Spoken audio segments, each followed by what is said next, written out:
Carl's Sports Car of the Year is the defining test. It's the highlight of the whole year for everyone on the team.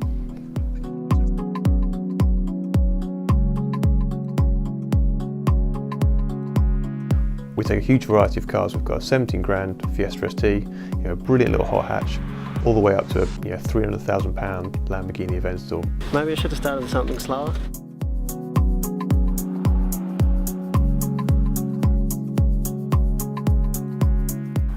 Before we'd even started, we knew that the Cayman and the GT3 were going to be tough to beat. But what was really interesting was whether the Cayman was going to beat the GT3.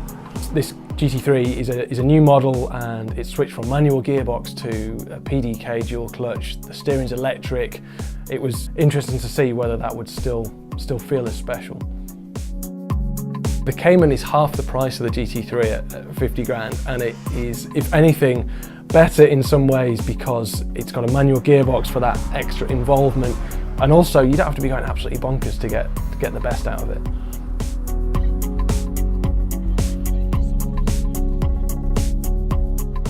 Going into this test, the F-Type was one of the key cars. And it was a really interesting contradiction, I thought. You've got, on the one hand, a kind of TVR, like, lairiness. And on the other, it's a little bit soft, so it was quite difficult to balance exactly where it was coming from.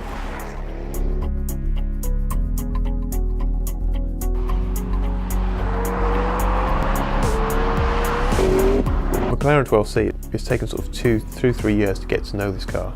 And when we've had it against the Ferrari 458, I think it's always come up short, lacking a bit of character. But it really started to shine.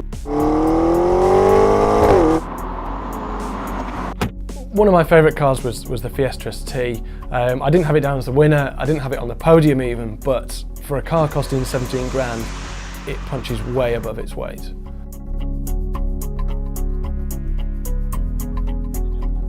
The Aston Martin, the Vanquish, I think from Aston's point of view and for ours, it's probably the best car they've ever made.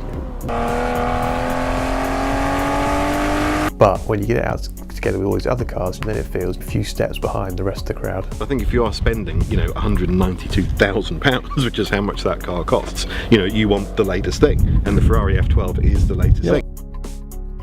Ferrari is such an accomplished car. Yeah. You can just tell which company has got money and which are who are investing in product, and those sadly which haven't.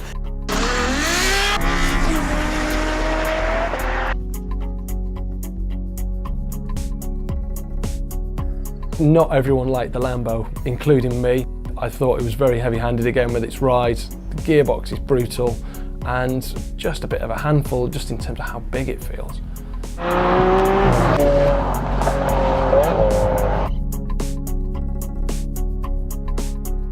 In the end, we got it down to 3 cars. McLaren, Ferrari, GT3.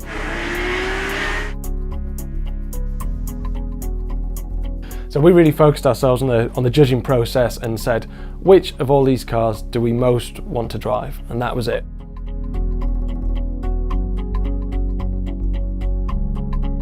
That car in 2013 was the Porsche 911 GT3.